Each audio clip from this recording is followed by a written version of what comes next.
हरे कृष्ण। तो इस्कॉन मंदिर में जब से मैं ज्वाइन किया तब से मुझे सबसे बढ़िया एक सेवा लगा ये है शिल प्रभुपाद जी का ग्रंथ वितरण।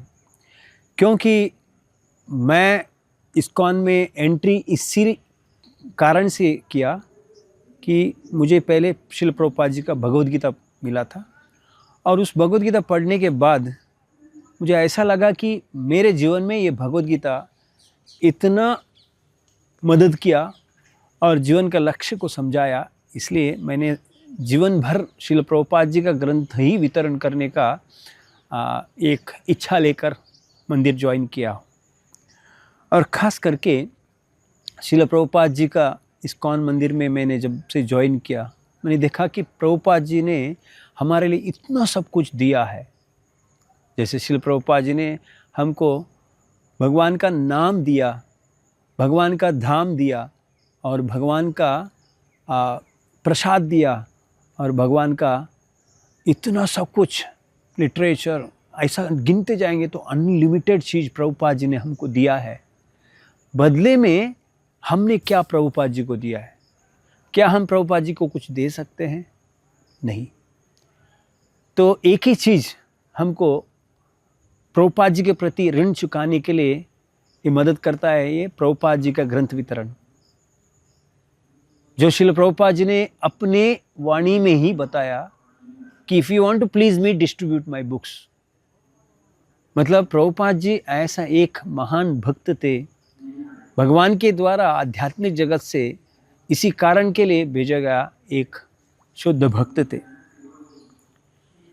तो इसीलिए मैं सोचा कि शिल प्रभुपाद जी का मिशन में जब तक रहूँगा उनकी ग्रंथ वितरण करते रहूँगा, क्योंकि मैंने प्रभुपाद जी का नमक खाया है और ये मेरा फर्ज बनता है कि उनके लिए कुछ करूं। ऐसे तो उनके लिए मैं कुछ नहीं कर सकता हूं। इनका इच्छा था कि ये जो बद्ध जीव है उनका उद्धार करने के लिए उनके ग्रंथ बहुत मदद करता है।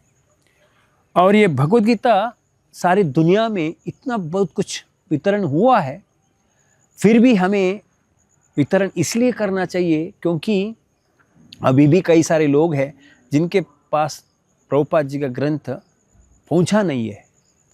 हम देख रहे हैं इसीलिए इतना सबको युद्ध चल रहा है, सारे दुनिया में एक दूसरे के पीछे लोग झगड़ रहे हैं। इसका मुख्य कारण क्या है? इग्नोरेंस, अंधकार, अज्ञान।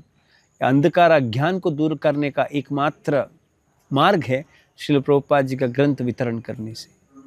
तो इसीलिए हमको ये ग्रंथ वितरण करना है। और ख़ास करके जब हम ग्रंथ वितरण करते हैं तो हमारा भावना ये होना चाहिए कि हमें कुछ देना है। ये नहीं सोचना है कि हमें क्या मिलेगा उससे।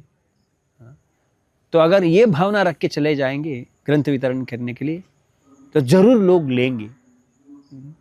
ये सख्त ज़रूरत है शिल प्रभुपाद जी का ग्रंथ सारी दुनिया में, और इसी कारण के लिए हमको ग्रंथ वितरण करना चाहिए। और ग्रंथ वितरण करने से पहले सबसे मुख्य चीज़ है कि हमें उस ग्रंथ को अध्ययन भी करना चाहिए। रेगुलर बेसिस में अगर हम अध्ययन करते जाएंगे तो लोगों को हम ये प्रभुपाद जी के ग्रंथ के बारे में बोलने के लिए हमारे पास कुछ मैटर्स रहेगा। अदरवाइज हम लोगों को क्या बताएंगे?